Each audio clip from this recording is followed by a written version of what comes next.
Okay guys, mabuhay maligayang pagbabalik sa aking YouTube channel. Actually, birthday ito ng mother ni James Reid na ang kanyang name ay Ella McDonald's, of course. So, eto medyo naka-private kasi ang kanyang mga social media account at swerte lang kapag nag-post talaga ang ibang mga kaibigan or mga fans. So, ayan nga, naganap ang birthday party nitong birthday celebration nitong August 28,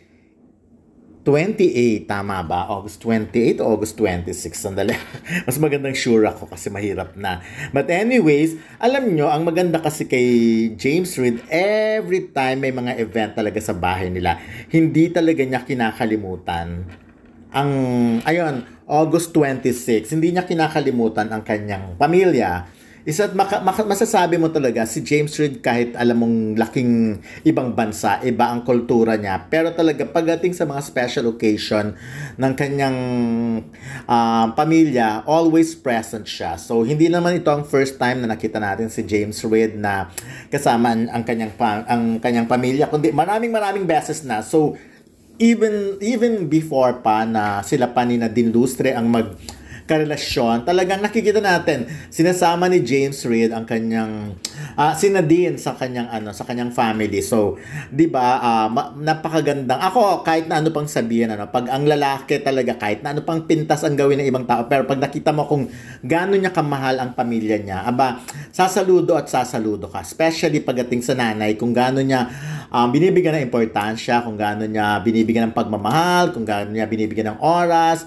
at talagang binibigyan ng respeto, at yun nga, pagmamahal talaga, yun talaga, sasaludo ka talaga at sasaludo, hindi pwedeng ako, kasi doon mo makikita sabi nga ng mga iba, di ba, pag may nanliligaw sa kanila, pag nakita nila ang manliligaw nila malapit sa ina, ayun na, parang plus pogi points agad yun. But anyways, and this time dahil syempre alam naman natin na hindi na si Nadine ang kasama ni James Reid sa mga ganitong pagkakataon sa family niya, si Isa Pressman, na nakikita nyo naman kung gaano rin kasaya si Isa, no? So, at mukha namang talagang kasundo rin ni Isa ang family ni James Reid, because hindi rin ito ang first time. Maraming beses na yung mga out of town at yung mga out of town trip, diba? Kahit yung mga relatives sa probinsya, nakikita nyo na sinasama na rin talaga ni James Reid si Isa Pressman, and very familiar na sila kay Isa. Kaya nga, again,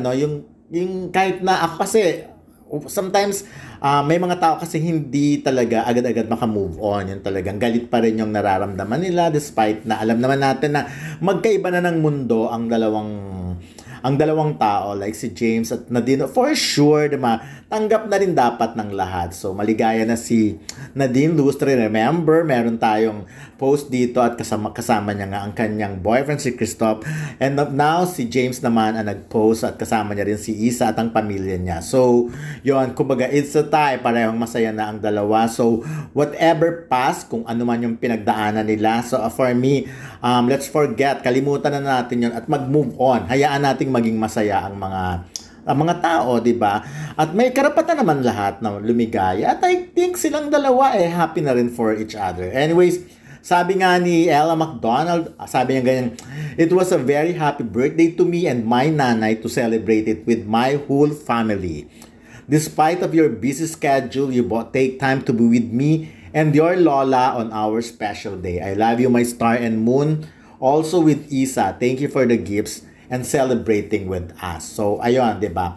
Panalo na for me yung mga ganun. Sabi nga, kasi minsan ang mga tao talaga parang ginajudge natin based on ano lang yung nakikita natin sa kanila sa social media. Pero syempre, yung mga taong nakakasama nila, doon mo talaga mas for example, kung sila yung nakakausap mo, sila yung nagpo-post, sila yung ganyan, mas doon mo makikilala kung ano talaga yung pagkatao nung taong like yung ina-idolize mo.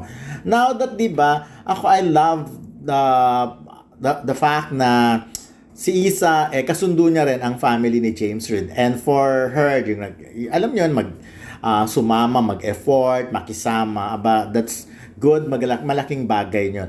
And for now, nakikita naman natin, very thankful din yung mami ni James Reid kay Isa. And Kasi bagay, before din naman experience na nakita rin naman natin doon kung gaano rin kaganda ang relationship ni Nadine kay sa mami ni James Reid. So, I'm sure ang mami ni James Reid ay very, kumbaga malawak ang pangunawa kahit naman may mga bagay sa paligid niya. Kumbaga yung mga in-expect niya sa bagay sa paligid niya hindi nangyayari. So tinatanggap niya yon because that's the mother Yun talaga yung nanay kung saan masaya ang anak niya. Go. Push lang talaga. Talagang lahat isusupport. Support kung support din talaga. So, anyway, so sa mga naghahanap ng Instagram or Facebook or whatever, Twitter or TikTok or whatever, medyo mahirap siyang hanapin, Pero syempre, makikita nyo yung etong mga pero syempre makikita nyo because maraming ang fans si James Reid na up to now talagang updated. Talagang lahat ng event pa rin sa kay James Reid ay napipick up nila, kinukuha nila. So, yung mga ganong pagkakataon. Pero, ayun, alam nyo, masusubok nyo talaga ang pagmamahal ng isang tao. Pag yung ganyan, yung nakakasama mo na siya, nakaharap ang pamilya. Kasi marami din, aminin nyo, marami ding magkakarelasyon na hindi nga mabitbit yung jowa nila sa pamilya nila, di ba? May mga boyfriend, may mga lalaki na yung girlfriend na hindi madala sa bahay nila kasi nga hindi maipakilala kasi parang yun, maraming tinatago, maraming cover up at saka hindi pa malaman kung paano ba pakisamahan. But at least ito nakikita natin, very traditional na si James Reid ay Pinoy na Pinoy pa rin sa puso at sa pag-iisip niya. Although iba siya magsalita, iba siya sa maraming bagay sa mga Pinoy, pero kita mo naman pagdating sa family, doon kayo magkakasundo. First and foremost sa kanya, mahalaga sa kanya ang pamilya at mahalaga sa kanyang pamilya, kaya yung girlfriend niya ay ipapakilala niya sa kanyang pamilya. Hindi naman kailangan ng approval or whatever, pero syempre, the fact na nakikita niyang happy si Isa pagkasamang family niya at happy din ang family niya pagkasama si Isa, magandang bagay na yon. But anyways, maraming salamat sa patuloy na suporta sa aking YouTube channel at sana ay magsuporta pa kayo kahit medyo minsan naiinis kayo sa mga ganitong content.